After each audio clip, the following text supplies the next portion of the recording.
പാലക്കാട് നിന്ന് അങ്ങനെ ഒരു ട്രൈബൽ ആ സിറ്റുവേഷനിൽ നിന്ന് പഠിക്കുക എന്നുള്ള ഉദ്ദേശത്തിൽ സർക്കാർ എന്താ പറയുക എല്ലാ സൗകര്യത്തോടും കൂടി തരാമെന്നുള്ള വാഗ്ദാനം നിങ്ങൾ മഹാരാഷ്ട്ര കോളേജിൽ വരുന്നു. അപ്പോൾ ഞാൻ ഇതൊക്കെ ചോദിച്ചു കഴിഞ്ഞിട്ട് റെക്കോർഡ് ചെയ്തു. അപ്പോൾ അത് കഴിഞ്ഞിട്ട് ഇവിടെ വന്നിട്ട് നിങ്ങൾക്കുണ്ടായിട്ടൊക്കെ സിറ്റുവേഷൻസാണ് ഓരോരുത്തരും ഉണ്ടായത്. നമുക്കിപ്പോൾ ഒരു ഹോസ്റ്റലില്ല, ആദ്യം തന്നെ അറിഞ്ഞിരുന്നുണ്ട് ഹോസ്റ്റലില്ല എന്നാണ് അഡ്മിഷൻ സമയത്ത് പറഞ്ഞിരുന്നത്. ഞങ്ങൾ പോസ്റ്റ് മെട്രിക് ഹോസ്റ്റലിൽ അപേക്ഷിച്ചിട്ടാണ് ഇവിടെ അഡ്മിഷൻ എടുത്തത്. അപ്പോൾ ഇവിടെ പോസ്റ്റ് മെട്രിക് അഡ്മിഷന് വേണ്ടിയിട്ട് അതും അഡ്മിഷൻ കൊടുത്തിരുന്നു.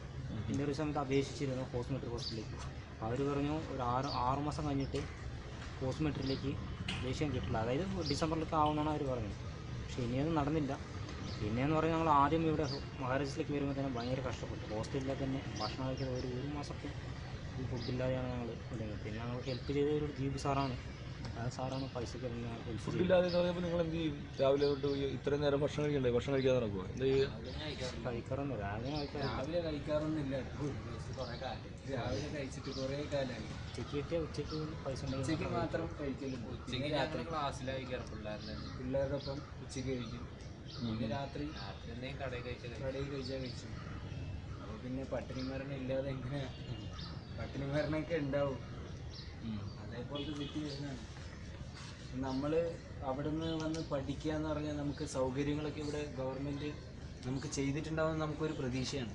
പക്ഷേ അതൊന്നും നമുക്ക് ആരും ഇവിടെ തരുന്നില്ല. നമ്മളിവിടെ വരുമ്പോൾ ഉദ്യോഗസ്ഥർ നമ്മളെ പൈസ ഇല്ലാത്തവരിപ്പോൾ പഠിക്കണ്ട അങ്ങനത്തെ ഒരു സിറ്റുവേഷനായി മാറി. കേരളമൊക്കെ മാറിയിട്ടുണ്ട്. അതാണ് സംഭവം.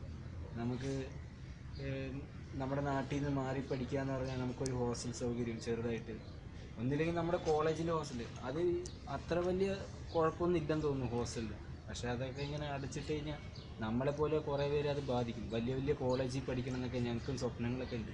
അപ്പം ഞങ്ങൾ അതൊക്കെ പ്രതീക്ഷിച്ചാണ് മഹാരാഷ്ട്രയിലൊക്കെ വരുന്നത്. ഇങ്ങനെ കുറേ നടന്മാർ പഠിച്ചു പോയിട്ടുണ്ട്. അപ്പോൾ അങ്ങനെയൊക്കെ പറയുമ്പോൾ നാട്ടിലൊക്കെ ഒരു അഭിമാനം പോലെ. അപ്പോൾ അങ്ങനെയൊക്കെ വന്ന് പഠിക്കുമ്പോൾ നമുക്ക് ഇവിടെ വരുമ്പോഴല്ലേ അറിയുള്ളൂ ഇവിടെ ഹോസ്റ്റലില്ല, ഒന്നുമില്ല. നമ്മൾ പുറത്ത് റൂം എടുത്ത് നിൽക്കുക, ആരുടെങ്കിലൊക്കെ കൂടെ പോയി നിൽക്കുക. അവർ എന്തെങ്കിലുമൊക്കെ ദേഷ്യത്തിലൊക്കെ ആണെങ്കിൽ എന്തെങ്കിലുമൊക്കെ പറയും. നമ്മുടെ മറ്റുള്ളവരുടെ റൂം യൂസ് ചെയ്യുമ്പോൾ അവർ എന്തെങ്കിലുമൊക്കെ പറയും. അതേപോലെ ഞങ്ങൾ കുറച്ച് ദിവസം അങ്ങനെ റൂമിൽ RSSൻ്റെ കുറച്ച് കാര്യാലയത്തിലൊക്കെ ഞങ്ങൾ നിന്നിട്ടുണ്ടായിരുന്നു. അപ്പോൾ പിന്നെ അവിടെ നിന്ന് പിന്നെ ദീപ് സാറ് ഹെൽപ്പ് ചെയ്തിട്ടാണ് ഇപ്പോൾ ഒരു സമാധാനമായ ഒരു സ്ഥലത്തേക്ക് ഞങ്ങൾ എത്തിയേക്കുന്നത്. അപ്പം ഞങ്ങൾക്ക് എവിടെയുള്ളൂ? ഇപ്പം ഞങ്ങൾ BSPൻ്റെ ഓഫീസ് മുട്ടം, അവിടെ കുഴപ്പമില്ല. ഞങ്ങൾക്ക് എല്ലാം ഉണ്ട്. പിന്നെ രാവിലെ ഫുഡ് കഴിക്കാറില്ല ഞങ്ങൾ. ഇതിപ്പോൾ ശീലിച്ചു പോയി. ഫുഡ് കഴിക്കാതെ രാവിലെ കഴിക്കുന്നേ ഇല്ല. ഉച്ചയ്ക്ക് ഞങ്ങൾ ക്ലാസ്സിൽ നിന്ന് കഴിക്കും. ക്ലാസ്സിൽ പിള്ളേരൊക്കെ നിങ്ങളുടെ കാര്യം അറിയാവുന്നതുകൊണ്ട് എല്ലാവർക്കും ഒന്നും അറിയില്ല, ഒരുവിധം എല്ലാവർക്കും അറിയാം. ഇതൊക്കെ തന്നെ പറയാനുള്ളത്. വേറെ ഇനി കേരള ഹോസ്റ്റലിൻ്റെ അവസ്ഥ അവിടെ അല്ലേ കൂട്ടുകാരൊക്കെ ഉണ്ടായിരുന്നു. അപ്പം ഞാൻ അവിടെ നിന്ന് ദിവസം പോയി വരുമായിരുന്നു. 2 മണിക്കൂർ തന്നെ അപ്പം ട്രെയിനിൽ പോയിക്കൊണ്ടിരിക്കുക ഒരു ദിവസം. അവസാനം പാസിന് കഴിഞ്ഞപ്പോൾ 65 രൂപ കൊടുത്തിട്ട് പോകേണ്ട അവസ്ഥയൊക്കെ ആയിരുന്നു. കുറച്ച് ട്രെയിൻ അങ്ങനെ കുറച്ച് പ്രശ്നങ്ങളൊക്കെ ഉണ്ടായിരുന്നു. ഇത് വരാതിരുന്നു വന്നിട്ട് ക്ലാസ്സിൽ വരാതിരിക്കും. ഫസ്റ്റ് കുറച്ച് വരാണ്ടിരിക്കാൻ കുറേ പറ്റും. പിന്നെ എനിക്ക് സെമ്മൗട്ടായി. ഞാനിവിടെ സെമ്മൗട്ടിന് 58% അറ്റൻഡൻസ് ഉണ്ടായിരുന്നു. അവസാനം പ്രിൻസിപ്പളോട് പോയി കാര്യം പറഞ്ഞപ്പോൾ കണ്ടോണേഷൻ ആക്കി തരാം. പോയപ്പോൾ ഞാൻ പൈസ ഇല്ലാന്ന് പറഞ്ഞപ്പോൾ പിന്നെ പ്രിൻസിപ്പൾ തന്നെ പൈസ എനിക്കന്ന് 500 തന്നു.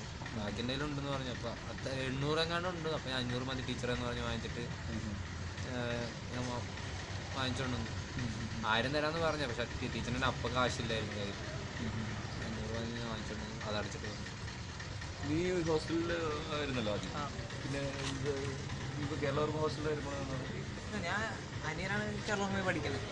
ഞാനിപ്പോൾ എൻ്റെ ഒരു കസിൻ ചേച്ചി ഇവിടെ ഉള്ളതുകൊണ്ട് എനിക്ക് ഇപ്പോൾ കുഴപ്പമൊന്നുമില്ല.